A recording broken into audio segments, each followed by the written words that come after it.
광장의 목소리를 듣습니다. 소수의 목소리가 다수에 가려지지 않게 현장으로 가겠습니다. 페트롤 전북 함앵커가 간다.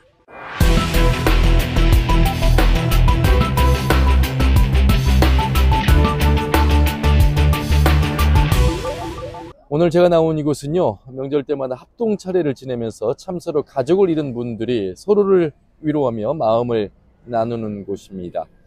많은 분들이 이곳을 다녀가셨을 것 같습니다. 전주 풍남문광장에 차려진 이태원 참사 분향소를 찾았습니다.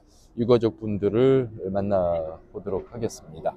그냥 애 자체가 저의 인생의 전부였거든요. 근데 자녀를 가진 부모들은 다 똑같잖아요. 제가 아무리 힘들고 사회생활이 어렵고 해도 사실은 그 애가 행복하고 미래를 잘 살 수 있도록 제가 열심히 사는 거잖아요. 그게 우주죠. 나의 조그만 우주. 근데 그 애가 갑자기 그냥 인사도 없이 자고 일어났더니 사라져버린 거예요. 그러면 보통의 삶이라는 건 그 애가 어떻게 그 현장에서 저기 됐고, 사고의 원인이 뭐고, 잘못된 게 있으면 조사를 철저히 해서 그 애가 그렇게 가게 된 거를 우리한테 설명을 좀 해주고, 그러면 그 최소한의 어떤 그걸 저희가 알게 되면 그래도 마음이 좀 괜찮은데, 그게 아니라 철저하게 가족들 분리시키고 사고 원인을 조사해달라 아무도 얘기 안 해주고, 책임자는 저희들한테 와서 한마디도 사과한 적이 없고 얼굴 본 적도 없고요. 그러다 보니까 그냥 삶 자체가 바뀌어버린 상황이 됐죠. 애가 없으면요, 부모도 없어요. 그리고 그 참사를 일어난 시점에서 인생이 그냥 바뀌어버려요. 저희는 저희 아이들이 정말 사랑스럽고 가장 저희 행복스럽고 우리 삶을 살아왔던 존재였어요. 여기 모든 부모들 다 똑같아요.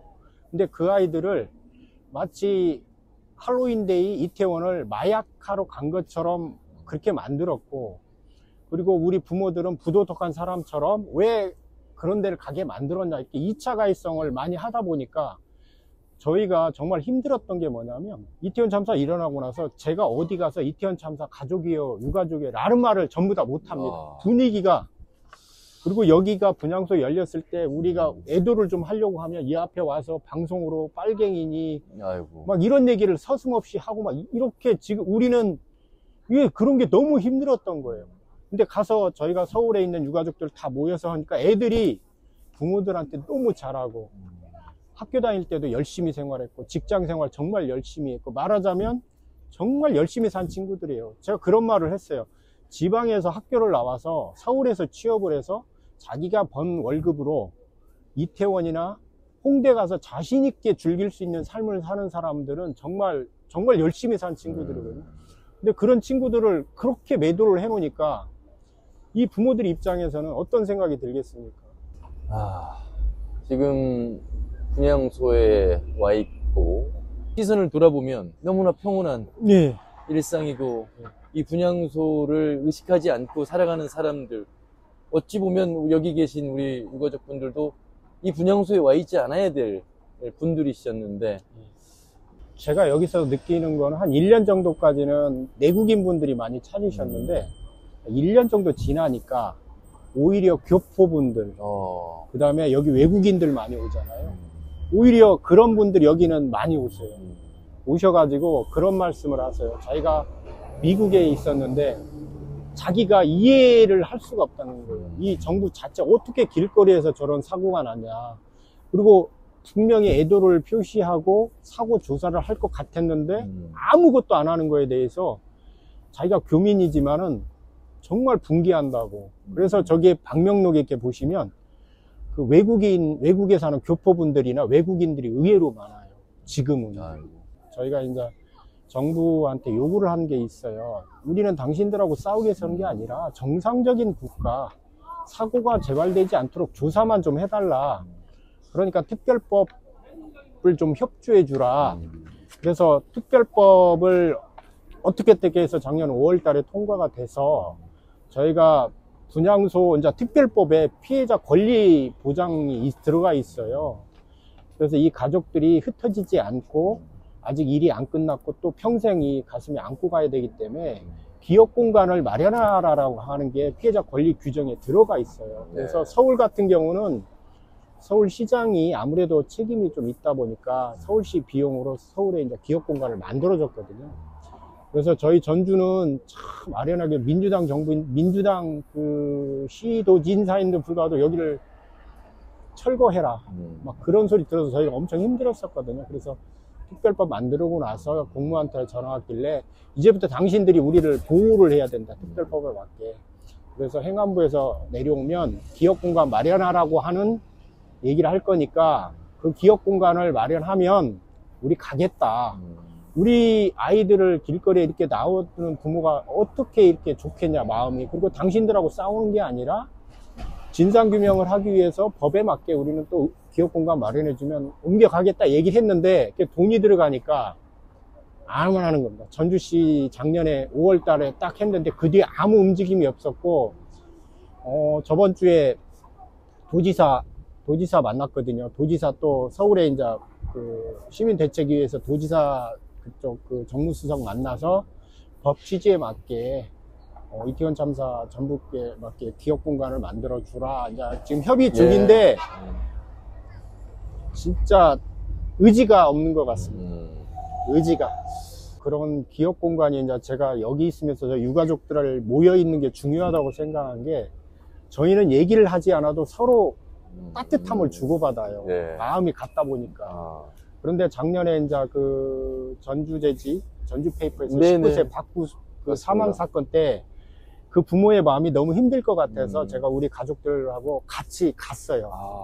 갔더니 다른 활동가들이나 회사 단계자들은 다 빠지라고 그러고 저희하고 막 울었어요. 네. 엄마들하고 막 울었어요. 마지막 저도 비 오는 날 장례 절차 비 오는 현장에 날도 있었는데. 저도 갔었고요. 계속 저희 가족들이 계속 틈나는 대로 피켓팅하고 계속 한 2주를 같이 막 했었거든요. 네. 근데 그때 제가 딱 느꼈어요. 만약에 우리 전주에 기업 공간이 만들어지면 우리 이태원 특별법으로 그렇게 자식을 잃은 부모들이 많다라는 걸 그때 알아서 뭐 산재 사고라든지 학폭으로 자살하는 경우나 또는 교통사고나 큰 사고로 뭐 이런 분들이 갈 데가 없더라고요. 그래서 그런 데를 같이 좀 들어가서 좀 그분들도 좀 삶의 의미를 되찾을 수 있도록 좀 같이 가야겠다는 생각을 좀 많이 하게 됐어요.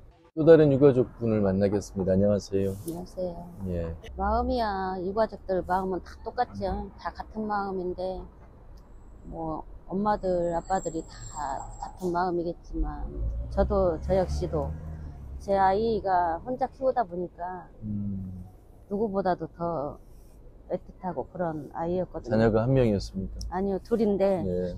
이제 아빠 없이 일찍 이제 혼자 키우다 보니까, 더 애틋하고 가정 생활이 좀 어려웠지만 애가 너무나 곱게 잘 커져서 자기 앞가림도 너무 잘해줬고 딸이 가고 나니까 딸과 함께 했던 그 순간 시간들이 지금은 하고 싶어도 할 수가 없잖아요. 그거를 못한다는 그것이 가고 나니까는 그렇게 같이 생활을 할 때 더 좀 잘해줄 걸 이게 어렵다는 이유로 못 해줬던 게 제일 마음이 아프고 어렵고 힘든 시간이었지만 그래도 함께 있어서 큰 힘이 됐고 소소한 일상이었지만 그것이 행복이었던 그때가 많이 그리우신 것 같습니다. 그렇죠. 저는 지금도 집에 가면은 우리 아이가 사진이 참 많이 있어요. 방이고 여기저기 이렇게 사진을 많이 걸어놨는데 그냥 이쪽에 갔다가 눈이 마주치면 얘기하고 저희 아이 같은 경우는 이제 대학 졸업하고 바로 서울로 직장을 잡아가서 6년차 있다가 갔거든요. 근데 거의 나가서 생활을 하다 보니까 지금도 그냥 애가 없다는 생각보다도 그냥 멀리 어차피 거기서 생활을 했으니까 멀리 가서 있구나 생각하고 그냥 지금도 집에서 이렇게 사진하고 눈 마주치면 잘 지내냐 그렇게 한마디씩 그냥 툭툭 던지는 말.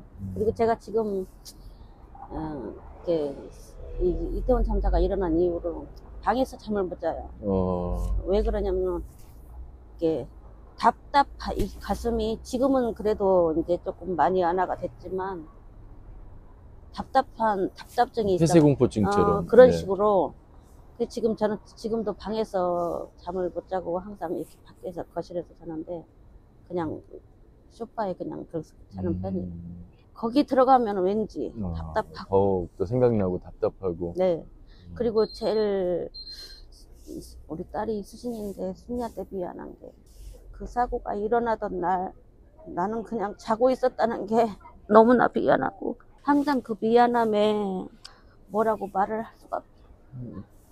저희는 이제 제가 저기 애들 아빠도 없고 그러니까 명절이면 항상 저희 큰언니 집에 가족이 다 모여요. 명절이면 항상 이제 저희 큰이모 우리 딸로 말하면 큰이모 댁에서 이제 처음에 대학 졸업하고 직장생활 할 때도 이제 이렇게 집을 얻을 형편이 안 되니까 이모 집에서 직장생활을 했었거든요. 한 3년 동안.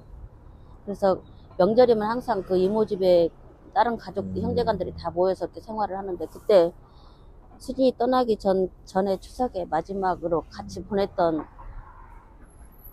그 명절에 음식 이것저것 해놓고 이모들이 뭐가 먹고 싶은데 시킬 줄, 이제 이 나이가 있다 보니까 시킬 줄을 몰라서 못 먹는데 이제 수진이가 이것저것 시켜주니까 덕분에 이런 것도 먹는다고 그러면서 좋아했던 그런 얘기를 나누면서 보냈던 그날 그의 추석이 제일 마지막이었거든요. 그 이후로는 명절에 같이 모인다는 게 쉽지 않아요.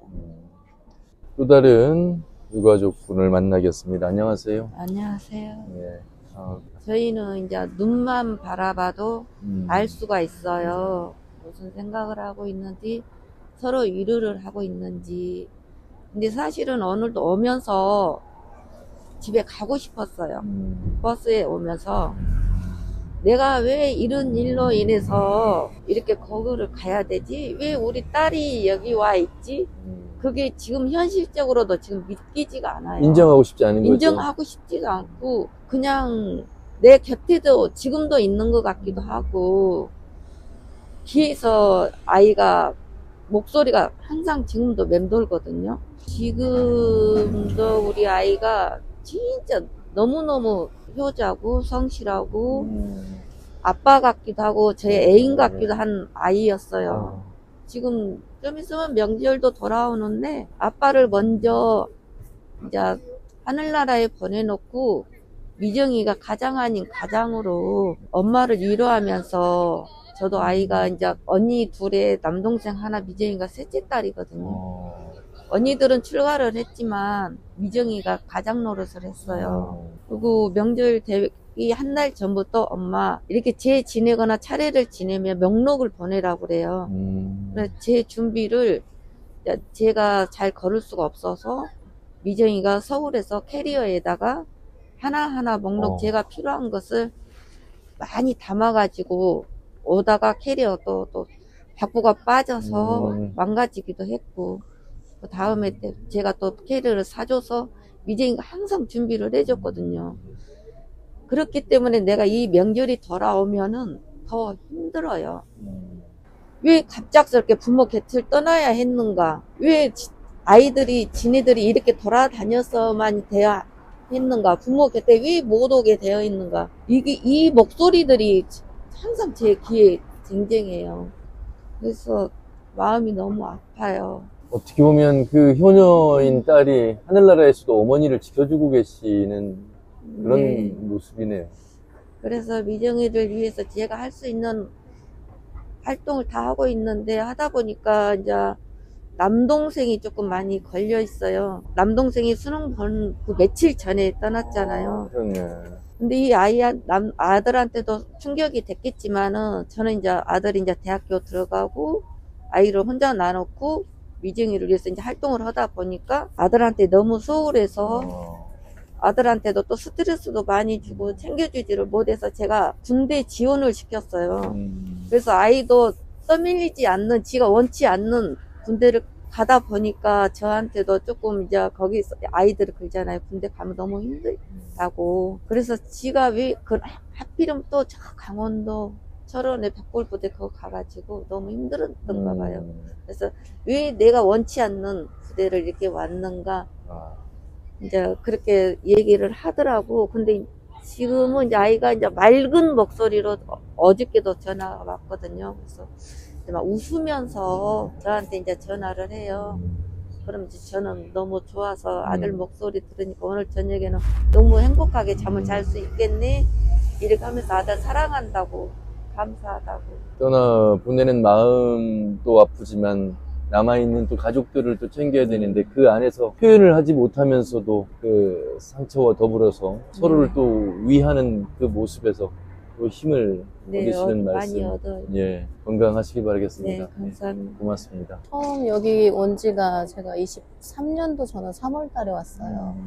그 전에는 이제 집에서 혼자만이 시간을 보냈고요. 그 의미를 못 찾았어요. 아이가 없는 곳에서 내가 또 나온들 내 아이를 찾을 수 없다는 이 현실에 막막함에 나올 수가 없었는데 여기 분향소 찾으면서 제가 조금씩 이제 살았던 것 같아요. 제가 몰랐던 진실들이랑 그 당시에 사건 사고 국가의 대체 능력이 그렇게 없었다는 것들 가족들하고 많이 이제 회의를 하고 알아가면서 국가에 대해서 이제 항의하고 항변하고 이제 쫓아다니기 시작했죠, 제가. 그렇게 이제 한 1년 거의 2년 정도 보내면서 살았던 것 같아요. 근데 무엇을 해도 우리 아이는 올 수는 없지만 그래도 그 아이의 마지막은 제가 찾아야 되지 않나 싶어서 이 분향소도 유지하고 있고 지키고 있고 가족들 서로 힘들 때 그냥 서로 한 명 또 밑으로 동굴로 들어갈 때마다 손 서로 같이 잡아주고 서로 의지해주고 응원해주고 그러면서 저희 가족들이 이렇게 지금 하루하루 살아가지 않나 이런 생각들이 듭니다. 아마 작년 연말에 무안공항 제주 여객기 참사 어떻게 보면은 지금 그 상처가 아직도 가시지 않고 남아있는 분들에게 그 참사를 바라보시면서 더욱더 트라우마라고 하는 그 상처가 더 커지지 않았을까. 걱정이 되는 게 아마 재난은 지금부터 시작되지 않을까 봐요. 언론이나 방송에서 관심을 가지면 정부나 공무원들이 굉장히 적극적으로 하는 게 보여요. 근데 이게 언론이나 방송에서 뉴스가 사라지면 그분들이 안 움직이더라고요. 근데 실제로 이제 뭐 저희하고는 상황이 완전히 다르긴 하죠. 거기는 이제 제주항공이라는 게 껴있긴 하지만 뭐 그렇게 저기 된 상황에서 이제 그 원하는 것들이 있을 때 그분들이 이제 공무원들이나 이런 분들이 이제 빨리빨리 움직여 줄까. 만약에 원하는 대로 안 움직이기 시작하면 이제 그때부터 상처가 막 계속 커지고 문제가 좀 생기기 시작합니다. 그런 부분이 많이 걱정이 돼요. 예. 고 문효균 님의 아버지 문성철 우리 지부장님과 말씀을 나눠봤고요. 다른 우리 어머님도 좀 많이 힘드시겠지만 그래도 이렇게 유가족분들 함께 앉아 있어서 그나마 좀 힘이 되지 않을까 싶습니다. 네, 맞습니다. 어떻게 보면 너무나 안타까운 참사인데 이 모든 진상규명을 유가족들 스스로가 다 해결해야 되는 상황이 더 답답하시겠어요? 엄청 답답하고요. 억울하고 분노하지 않을 수 없는데요. 처음에 이 참사를 국가가 다른 시각에서 다시 바라보고 이 참사를 다시 해결하도록 노력을 많이 했더라면 이 가족들이, 우리 유가족들이 이렇게 더 많은 상처를 받진 않았을 거예요. 그런데 이렇게 바른 생활을 하고 열심히 사회생활한 아이들을 마약성 그리고 그곳에 간 아이들의 잘못이라고 프레임을 씌우고 언론에서 이야기를 너무 많이 했고 아이들 카드 내역 그 조사를 부모도 모르게 다 했고요. 그 나중에 알았어요. 몇 개월 후에 지연이 회사에서 왔어요. 통지서가 지연이 카드 내역 조사를 한 걸. 그걸 나중에 알았을 때 나름 이 국가에 대해서 애국심 있게 자긍심 있게 이 나라에서 열심히 산 이런 사람들한테 정말 상처 아닌 상처를 너무 많이 줬고요. 그리고 부모가 알고자 하는 것은 왜 그렇게 대체 능력이 없었을까? 이 선진국이라는 대한민국에서. 그리고 왜 그 사고 당시 이런 일들을 부모들한테 그렇게 속였을까? 그리고 왜 말해주지 않는 걸까? 이런 것들에 대해서 우리는 하나하나 그냥 질문을 하는 거예요. 알아야 되잖아요. 내 아이가 어떻게 갔는지. 그런데 이 질문에 답을 해주지 않기 때문에 부모들은 법안을 만들었고, 이 법안 안에서 제대로 된 우리는 뭔가 진실을 좀 알고자 한다. 단지 그것뿐이에요. 근데 법안 만들러 다니는 부모들을 반국가 세력이라고 칭하면서 국가는 무시를 했고요. 바라보지 않았고. 뭐 종북 세력이라고 하고요. 너무 어이없게. 국회를 쫓아다니고 서울시청을 그렇게 쫓아다니고 하면서 많이 들은 말이 딱 그 두 단어예요. 이상한 나라에 제가 마치 태어난 것처럼, 이상한 나라에 내가 우리 아이를 키운 것처럼 이렇게 인식하게 될 수밖에 없었어요. 그래서 제가 또 하나 마음 먹고 쫓아다닌 이유가, 저도 아이가 넷인데 나머지 아이들을 위해서라도 내가 이렇게 있으면 안 되겠구나. 또 나 같은 이런 아픔을 가진 엄마가 또 이 국가에서 또 나타나면 안 되겠구나. 이런 생각들이 정말 많이 들었어요. 어찌 보면 지연이를 그렇게 보내고 그냥 아픔을 회복하면서 지내야 할, 국가가 보호해야 할 우리 유가족들이 각자 자기 나름대로의 하나하나 살아가야 할 방안을 깨우쳤어요. 우리는 어찌 보면 이 나라에서 어떻게 내가 또 남은 자녀를 키울 수 있을까, 그게 너무 아파가지고 그래서 나갈 수밖에 없었고요. 그래서 법안도 그렇게 우리 유가족들이 원하는 대로 만들었고 또 통과시켰고, 지금 이제 조사위원회가 잘 꾸려질 거라고 지금 믿고 있습니다. 그래서 이제 그 조사위원회를 믿고 이제 그 조사 활동하시는 분들 뒤에서 저희가 많이 또 서포트 역할을 해야 된다고 많이 생각하고 있어요. 자, 이번에 우리 효균 씨의 어머님을 만나겠습니다. 안녕하세요. 예, 안녕하세요. 우리 어머님 편지를 읽고 저도 눈물이 많이 날 정도였으니까요.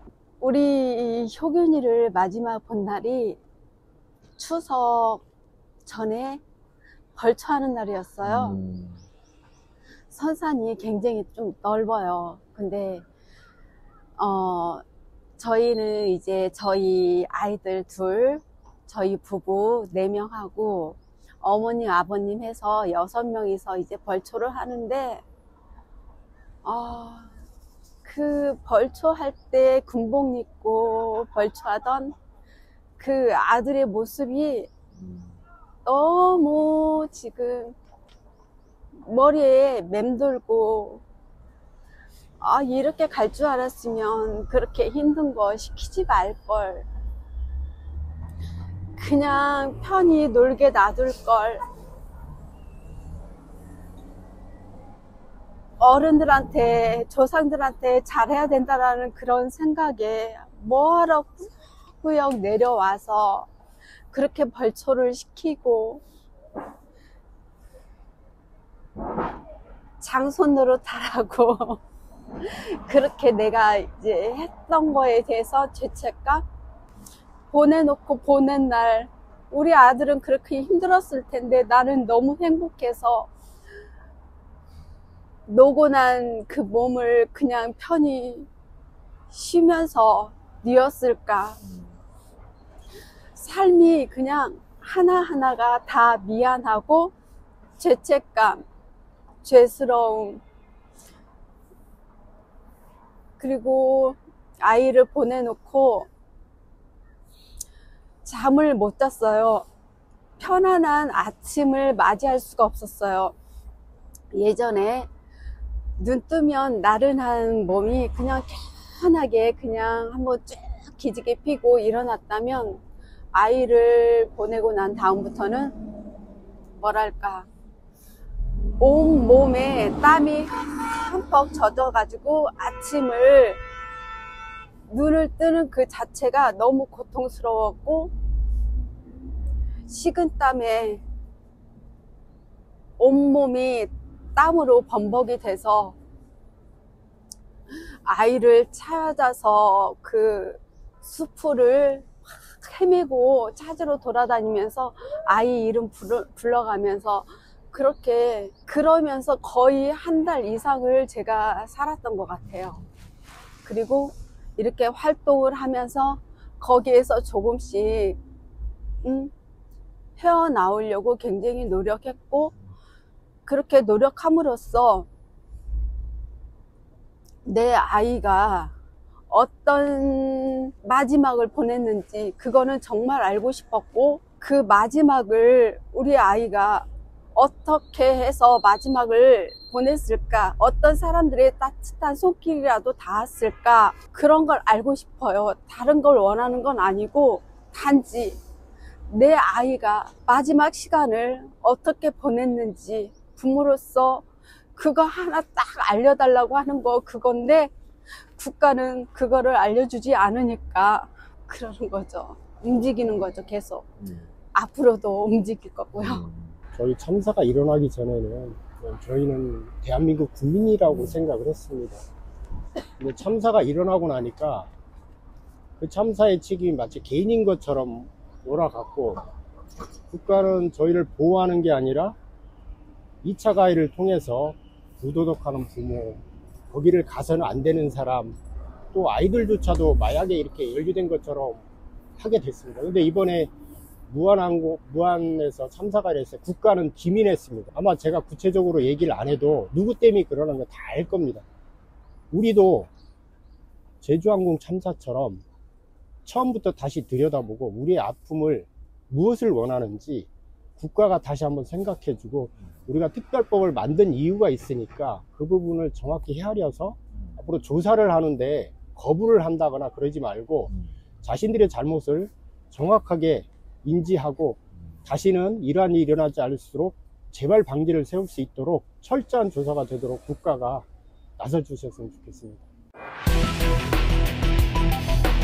광장의 목소리를 듣습니다. 소수의 목소리가 다수에 가려지지 않게 현장으로 가겠습니다. 페트롤 전북 함앵커가 간다.